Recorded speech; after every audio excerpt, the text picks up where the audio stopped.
자, 그러면 이제 ESG 이야기 해보겠습니다. 자, ESG는 착한 기업을 만들어낸다는 명분이에요. 누구 말 잘 듣는 착한 기업? 정부 말 잘 듣는 착한 기업 만드는 프로토콜이 ESG입니다. E는 뭐예요? environment, 환경. S는 social, 사회지역 기업 말 많이 이야기했었죠. 한 10년 전만 해도 사회지역 기업이 엄청 인기였었어요. 사회지역 기업 과도 생기고. 그게 다 이 ESG에 쓰여지는 무기 중에 하나입니다.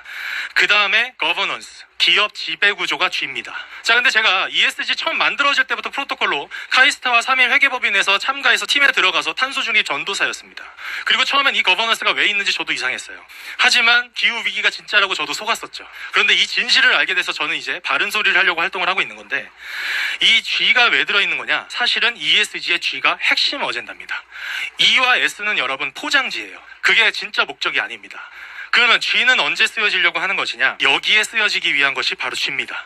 국민연금과 기관사모펀드가 기업을 지배하는 법이 지금 발의가 됐습니다. 이게 무슨 말이냐면, 여러분 공적 자금은요, 기업에 투자는 할 수 있어요. 그래서 지분은 가질 수 있어요. 근데 의결권을 가질 수 있어요, 없어요? 못 가져요. 의결권은 국가가 소유할 수 없는 겁니다. 그게 자유시장 경제의 가장 핵심 기틀입니다. 그런데 의결권을 가질 수 있게끔 개헌 법안에 다 넣었어요. 그래서 국민연금이 대한민국 대기업의 의결권을 빼앗아가는 기업 국유화 정책이 바로 저 ESG입니다.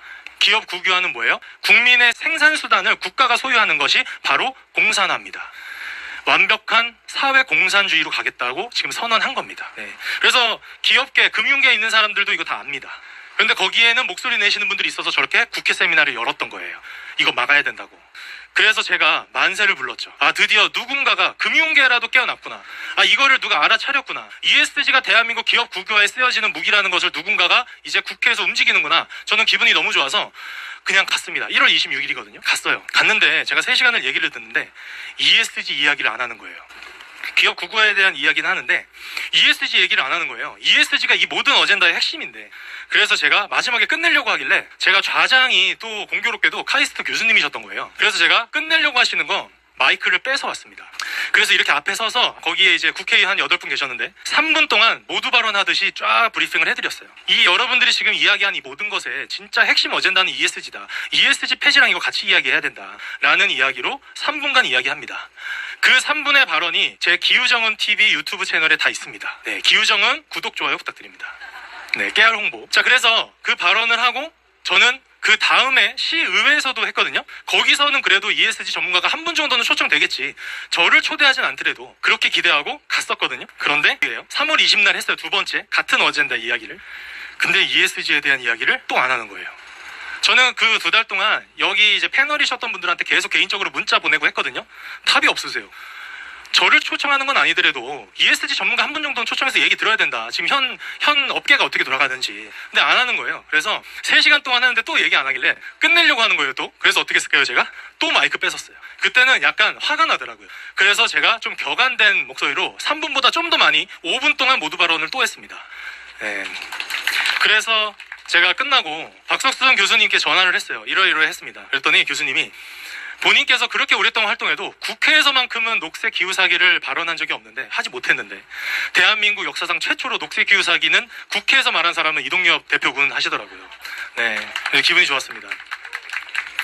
자, 그래서 이렇게 활동을 하는데 정말 감사하게도 케일러 포럼에서 이제 이야기가 나왔어요. 녹색 기후 사기 주제로 국회 세미나를 진행해보자. 그래서 정말 만들어서 그 자리를 통해 이 모든 이 어젠다의 잘못된 부분을 제도권에 계신 분들과 또 많은 시민단체 장분들과 지도자층에게 알리는 좋은 계기가 됐으면 좋겠습니다. 자, 그래서 가짜 명분과 진짜 목적을 좀 정리를 해볼게요.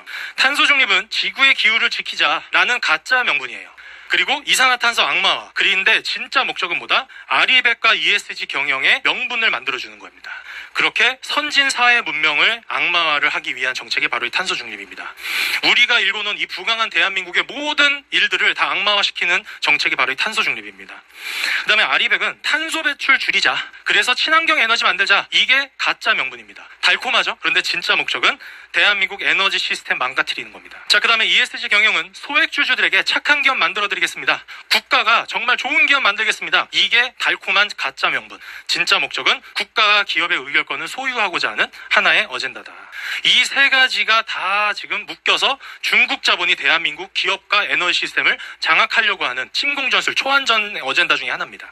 그래서 파리 기후협약은 거짓 과학에 담합된 명분을 말하는 거였는데 트럼프 행정부가 탈퇴하면서 이 명분을 친 거고요. 그 다음에 유엔 산하 66개 기구는 녹색 소굴이었습니다. 거기를 지금 친 거고요. 그 다음에 녹색 기후기금은 자금줄이었어요. 거기를 친 겁니다. 이 세 가지를 치면서 이제 유엔이 파산하기 직전인데 정작 대한민국은 뭐 하고 있다? 돈 잔치 중입니다. 수십 조의 여러분들의 혈세가 매년 40%씩 증액시키고 있어요. 녹색 에너지 관련된 국가 예산을. 그렇게 지금 녹색 카르텔은 대한민국에서 돈잔치 중입니다. 그리고 이제 무슨 이야기가 나오냐? 바이든 정권 때 나가던 이 모든 자금줄을 트럼프 행정부가 다 틀어막았는데 지금 현 정부가 기후에너지부 신설을 하면서 그 말도 안 되는 대한민국 큰 혈세를 여기에 다시 보전시켜주려고 한다. 여러분, 이렇게 되면요, 이거 대북 송금꾼보다 더 큰 판이 됩니다. 우리나라 표적국가 됩니다. 이렇게 하면 막아야겠죠? 네, 막아야 됩니다. 자, 클린텍 코리아의 미션, 또 제가 앞으로 하고 싶은 일은 그러면 이 모든 것을 관장하던 이 모든 정책가들, 모든 과학자들, 교수들 처벌받아야 됩니다. 그리고 그 사람들이 나중에 이 모든 것이 규명돼서 새로운 제대로 된 대한민국의 정책이 만들어질 때 그 사람들에게 어떠한 공적 권력을 주어서는 안 되는 겁니다. 저는 그런 기틀, 제도권에 들어가서 만들어 보고 싶고요. 자, 그 다음에 글로벌 네트워크 구축을 통해서 우리나라, 그 다음에 전 세계 청년들에게 올바른 과학을 교육시켜야 된다. 그리고 마지막으로 녹색 보조금과 RE100과 ESG 전면 폐지를 우리는 이루어야 된다. 그리고 미국과 함께 해야 된다라는 겁니다. 그래서 제가 그냥 아직 뭐 정확한 저기가 정해진 건 없지만 정말 좋은 마음으로, 기쁜 마음으로 이렇게 국회 세미나에 대해서 앞으로 우리가 준비하겠다라는 관점으로 만들었고요. 자, 그러면 이 모든 문제의 근원은 뭘까요? 근원은 저는 이 세 가지로 봅니다. 사회 지도층이 국익보다 사익에 더 욕심내는 거예요. 그게 우리나라의 사회적 풍토가 돼버렸습니다. 통념이 돼버렸고, 그 다음에 지도자들이 불의를 범하고도 그 책임을 그 자리에서 내려오는데 다른 형태로 그 공권력을 또 가질 수 있는 제도가 되어 있다. 너무 쉽습니다. 우리나라 선진 사회에서는 그거 다 못하게 다 잘 되어 있거든요. 근데 이런 제도를 우리나라가 이제 만들어야 되겠다. 마지막으로 지성인 집단이 이 불의를 보고도 침묵하고 있다. 이 세 가지가 묶여서 지금 대한민국에 꼭 기후과학뿐만 아니라 많은 다양한 교육계, 종교계, 금융계, 법조계 많은 부분에 이런 부패가 팽배해진 것 같다입니다. 그래서 앞으로 우리는 녹색 보조금 폐지와 이 모든 것을 폐지를 통해 연간 100조라고 돼 있는데 예산이 100조가 절감되는 거고 우리나라 민간 기업이 쓰는 돈까지 다 합하면 연간 약 350조 정도 됩니다. 350조를 세이브해서 그 돈을 우리나라 정말 부강한 대한민국을 만들기 위해서 제대로 쓰여진다면, 그리고 솔직히 좀 세금도 좀 줄이고요. 도대체 대한민국의 세금이 왜 이렇게 커야 되는지 저는 이해가 가지 않습니다. 상속세 폐지해야 되고요. 법인세 거의 폐지 수준으로 가야 되고요. 우리나라 기업들이 전 세계 글로벌 시장에 나가서 외화 벌어올 수 있게끔 힘을 실어줘야 되는 겁니다. 자, 그리고 원자력 에너지 지금 25% 수준인데 재생에너지 놀릴 게 아니라 원자력 에너지 50% 지금의 2배까지 늘려야 됩니다. 그렇게 되면 우리나라 100원대까지 산업전기를 만들 수 있고요. 그러면 이제 이런 주장을 해요. 폐기물 어떡하냐, 핵폐기물 전혀 문제되지 않습니다. 이것 또한 많은 언론사들의 선전선동 때문에 많은 국민들이 잘못 전달된 겁니다. 이산화탄소랑 똑같은 메커니즘이에요. 핵폐기물 우리나라 기술력으로 충분히 관리할 수 있는 선진 기술 다 있습니다. 그리고 많은 핵 에너지 관련된 전문가분들이 그렇게 말씀을 하고 계십니다. 자, 그리고 에너지 강국으로서 전 세계 데이터 센터 유치를 통해 대한민국이 미국과 함께 G2 국가로 성장하는 그 기틀을 우리가 지금부터 준비해야 된다. 그 시작이 저는 녹색 사기극을 전 국민에게 알리는 일로 저는 시작하고 싶습니다. 자, 그럼 이제 3부예요. 자, 그러면 제가 핵심 이야기만 말씀을 드리고 하겠습니다. 제가 지금까지 이야기는요, 기후정음에 대한 그 책의 이야기였고요. 사실은 다음 달에 제 기후정음 2권이 나와요. 거기에 이 모든 폭로 내용들이 자세하게 다 들어가는 책이, 두 번째 책이 다음 달에 출간될 겁니다. 대한민국 많은 국민들에게 이 잘못된 과학을 알리는데 일을 할 거고, 제가 이번 2월 달에 출간했던 신간서적이 중국의 가면을 벗기다, 24가지 침공전술을 이야기했던 책이고요. 이 책을 통해서 많은 분들에게 초안전에 대한 이야기를 쉽고 재미있게 사례별로 다 정리한 책입니다.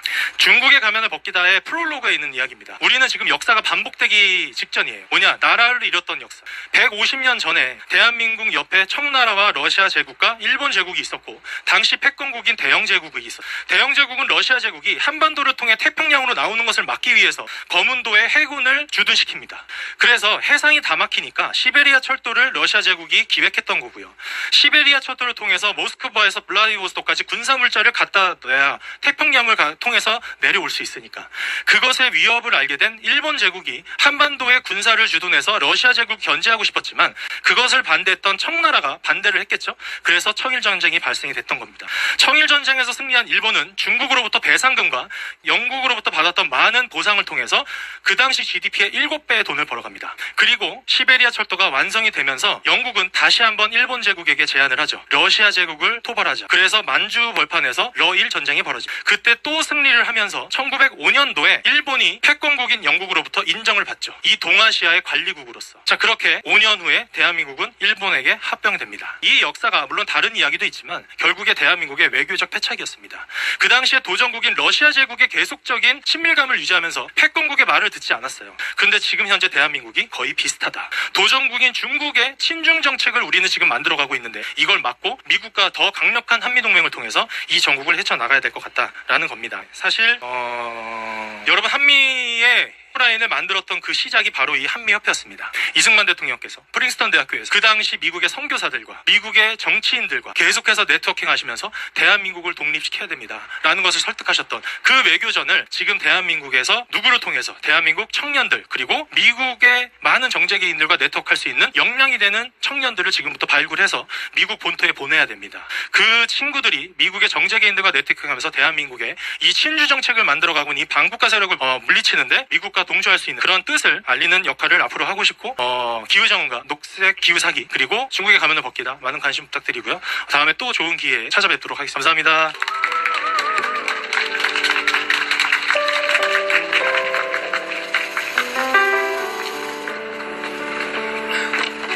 네, 우리 다시 한번 큰 박수로 축복해 주시면 감사하겠습니다. 우리 이동엽 대표님 같은 분을 빨리 국회에 보내드려야 될 것 같습니다. 네, 우리 계속해서 활동 열심히 해주시기 이런 많은 격려와 관심 부탁드립니다. 책이 이제 곧 출간된다고 하셨는데 그 책이 나오면 우리 다시 한번 모셔서 우리 또 강의 듣고 여러분 많이 책들도 구입하셔서 꼭 한번 읽어보시고 많은 분들에게도 권면해 주시면 감사하겠습니다. 정말 이 시대는 미혹의 시대입니다. 이 진리가 너희를 자유케 하리라 말씀하셨는데 이 사단 마귀는 거짓의 아비가 되어서 수많은 사람들의 눈과 귀를 가리고 있습니다. 하나님, 정말 먼저 우리 한국교회부터 깨어나게 도와주옵시고 또 한국교회가 이 시대를 깨우는 사명을 감당하게 도와주시옵소서. 이 기후사기와 관련된 이 녹색 카르텔이 하나님 완전히 종식되게 도와주옵시고 세계적인 변화와 개혁의 물길이 일어날 수 있도록 주님 우리를 사용하시고 특별히 이동엽 대표를 기름 부어 주시옵소서. 우리 함께